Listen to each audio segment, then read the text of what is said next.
আসসালামু আলাইকুম ওয়া রাহমাতুল্লাহি ওয়া বারাকাতুহু। প্রিয় দর্শক, আপনাদের সবাইকে স্বাগত জানাচ্ছি দৈনিক আমার দেশের মাহে রমজানে বিশেষ আয়োজন রমজানের আমল।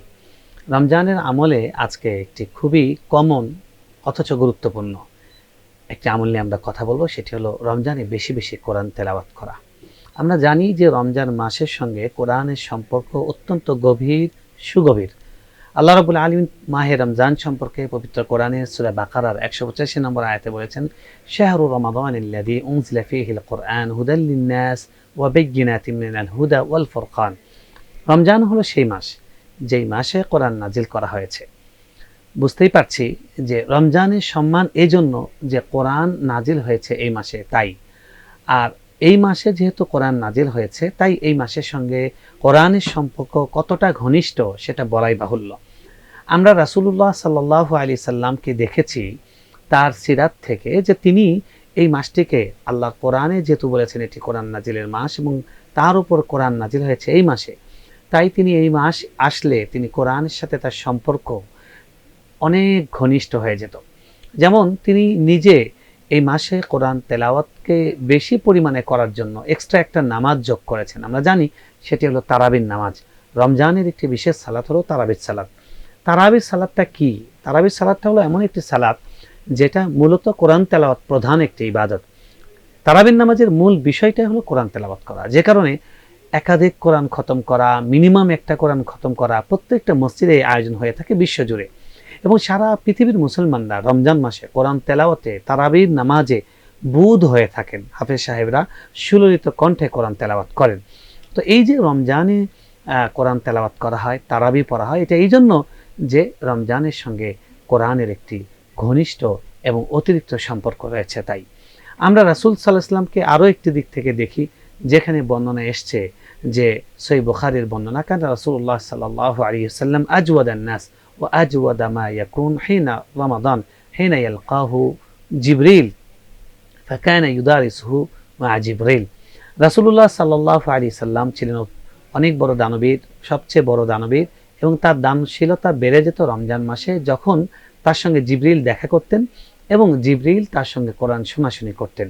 তার মানে আমরা দেখতে পাচ্ছি রাসূল সাল্লাল্লাহু আলাইহি সাল্লাম পবিত্র রমজান মাসে, কোরআন নাজিলের এই মহান মাসে তিনি যেমন তারাবির নামাজ পড়েছেন, তেলাওয়াতকে বাড়িয়ে দিয়েছেন, ঠিক একইভাবে জিবরিল আলাইহিস সালামের সঙ্গে এই মাসে তিনি কোরআন শোনাশুনি করেছেন। জিবরিল রাসূল সাল্লাল্লাহু আলাইহি সাল্লামকে শুনিয়েছেন, রাসূল সাল্লাল্লাহু আলাইহি সাল্লাম জিবরিলকে শুনিয়েছেন। এবং সহিহ বুখারীর এই বর্ণনা আমাদের সামনে তুলে ধরছে যে তিনি সারা জীবন রমজানে এই কাজটি করেছেন। আর যে বছর তিনি দুনিয়া থেকে বিদায় নেন, সে বছর তিনি জিবরিলের সঙ্গে দুবার পুরা কোরআন শুনিয়েছেন এবং তিনি জিবরিল রাসূল সাল্লাল্লাহু আলাইহি সাল্লামকে শুনিয়েছেন।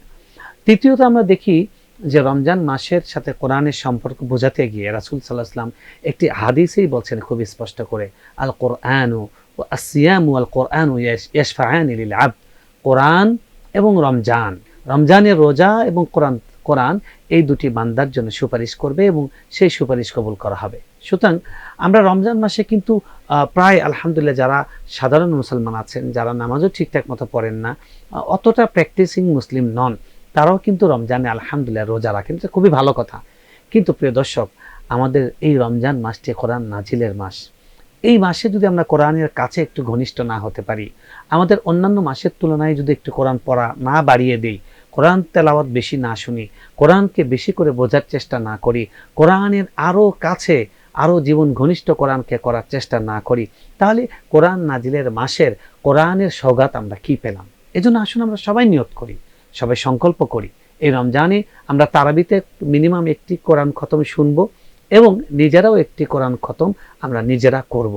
এবং প্রত্যেকটা মসজিদে, প্রত্যেকটা বাসা বাড়িতে আমাদের কোরআন কেন্দ্রিক আয়োজন হওয়া দরকার। কোরআনের মজলিস হতে পারে, কোরআনের হালাকা হতে পারে, কোরআন সার্কেল হতে পারে। আমাদের ইউনিভার্সিটিগুলোতে, কলেজগুলোতে কোরআন সার্কেল হতে পারে। বন্ধুরা একসঙ্গে বসে কোরআনের কোনো একটি আয়াত নিয়ে আমরা বিভিন্ন তাফসির, বিখ্যাত তাফসির অনুবাদ হয়েছে, আমরা সেটা বাংলা ভাষায় আমরা পড়তে পারি, কোরআন স্টাডি করতে পারি। এভাবে আমরা কোরআনের সাথে ঘনিষ্ঠ হতে পারি। আর সবচেয়ে বড় কথা, এ মাসে আরও একটি কোরআনের সূরা মুখস্থ করে নিতে পারেন। আপনার 10টি সূরা মুখস্থ আছে, আরও 2টি বাড়িয়ে নিতে পারেন। আপনার সন্তানকে, আপনার বাসা বাড়িতে আপনার ছেলে মেয়েকে আপনি ঘোষণা দিতে পারেন যে তোমরা কোরআন খতম করো মিনিমাম একটি এই মাসে। এটার জন্য তোমাকে এক্সট্রা একটি পুরস্কার দেওয়া হবে। এভাবে আমরা চারপাশে কোরআনকে ছড়িয়ে দিতে পারি, রমজান মাসে কোরআনের আরও কাছে আসতে পারি।